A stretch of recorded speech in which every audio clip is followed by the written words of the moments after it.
So guys, ayan, dahil nag-celebrate naman kami sa labas ng family ng birthday ni Lexi, so nag-cook na lang ako ng 1 kilong spaghetti para may handa naman siya sa mismong birthday niya kasi kahapon talaga yung mismong birthday niya.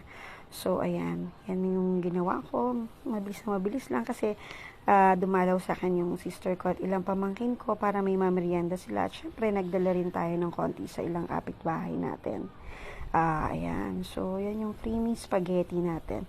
Medyo kunulang nga ako sa panlahok. Hindi ako makalabas, guys, kasi kami lang ni Lexi at saka ni Kuya yung magkasama. Actually, hapon na dumating si Kuya after school. Kaya wala akong mapapabili. So, kung ano lang yung available sa tindahan. Yan. So, masarap naman din siya. Ginawa ko nilang overloaded sa cheese at saka sa ibang lahok. So, ayun nga po. And guys, sadyang dadalasan ko ng pag-voice over kasi sabi nga nila, ang hirap daw kasi talaga kapag may music. Tsempuhan kung hindi ma-CPR yon. Okay? Wow. That's it.